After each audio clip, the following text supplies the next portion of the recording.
नमस्कार दर्शकों, धार्मिक चमत्कार में आप सभी का स्वागत है। आज हम आप सभी को एक नास्तिक भक्त और एक संत की कहानी लेकर आए हैं। एक गांव में एक नास्तिक रहता था, जिसका नाम शिवराम था। ना जाने क्यों वह भगवान के नाम मात्र से ही भड़क उठता था। यहाँ तक कि किसी आस्तिक से बात करना भी वह पाप समझता था। एक बार उसके गांव में एक संत महात्मा प्रवचन देने के लिए आए। पूरा गांव उनका प्रवचन सुनने के लिए उमड़ पड़ा। कई दिनों तक महात्मा जी का प्रवचन चलता रहा, मगर उसने उधर जाना तक उचित नहीं समझा। एक दिन वह संध्या के समय अपने खेत से वापस आ रहा था। तभी प्रवचन दे रहे महात्मा जी का स्वर उसके कानों तक पहुंचा। यदि तुम जीवन में सफल होना चाहते हो, तो मन में कुछ न कुछ दृढ़ संकल्प कर लो और पूर्ण निष्ठा से उसे पूरा करने में लग जाओ। एक न एक दिन तुम्हें उसका फल अवश्य मिलेगा। ना चाहते हुए भी आखिर ये बात उसके कानों तक जा पहुंची। उसने इस बात को भूल जाना चाहा, किंतु जब रात में सोया तो रह रहकर महात्मा जी के कहे शब्द उसके दिमाग में गूंजने लगे।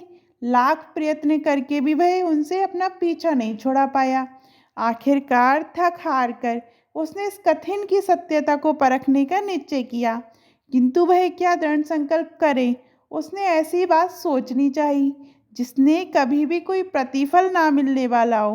उसका मंतव्य केवल इतना था कि किसी भी तरह महात्मा जी का कथन असत्य सिद्ध हो जाए। बहुत सोच विचार में उलझे रहने के बाद उसका ध्यान अपने घर के सामने रहने वाले कुम्हार पर गया।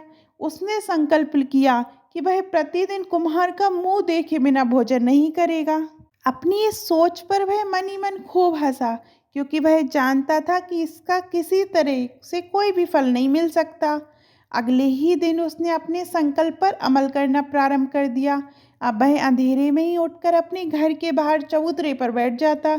जब कुमार उठकर बाहर जाता आता जाता तो वह उसका मुंह देख लेता, तो फिर उसके बाद वह अपने काम में लग जाता। कभी कभी ऐसा भी अवसर आते जब कुम्हार बाहर चला जाता तो उसके एक दो दिन तक उपवास करना पड़ता, लेकिन ना तो वह उससे विचलित हुआ और ना ही उसने अपने संकल्प की भनक कुम्हार अथवा अपने किसी परिवारजन को लगने दी। धीरे धीरे 6 महीने बीत गए, किंतु उसे कुछ भी लाभ ना हुआ। फिर भी अपने संकल्प पर अटल एवं अडिग रहा। उस पर तो नास्तिकता का भूत सवार था। कुछ भी करके वह महात्मा जी की बात असत्य सिद्ध करना चाहता था। एक दिन उसकी नींद देर से खुली। तब तक कुम्हार मिट्टी लेने के लिए गांव के बाहर खदान में चला गया था। जब उसे इसका पता चला तो वह भी घूमते घूमते उधर जा निकला ताकि कुम्हार का मुंह देख ले। उसने थोड़ी देर खड़े होकर कुम्हार को देखा। वह मिट्टी खोदने में तल्लीन था, अतः वह चुपचाप वापस चल पड़ा। उधर मिट्टी खोदते खोदते कुम्हार के सामने सोने की 4 ईंटें निकल आईं।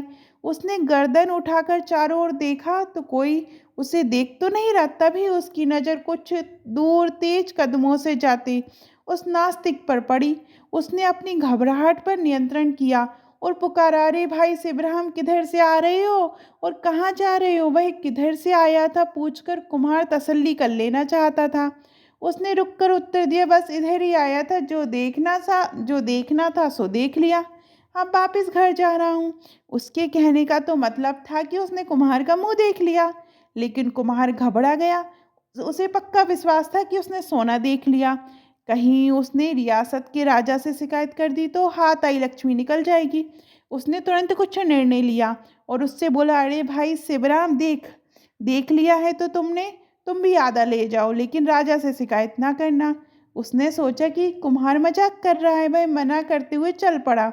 अब तो कुम्हार एकदम घबरा गया। उसने दौड़कर उसे पकड़ लिया और हाथ जोड़ते हुए बोला, भाई तुम्हें आधा ले जाने में क्या हर्ज है।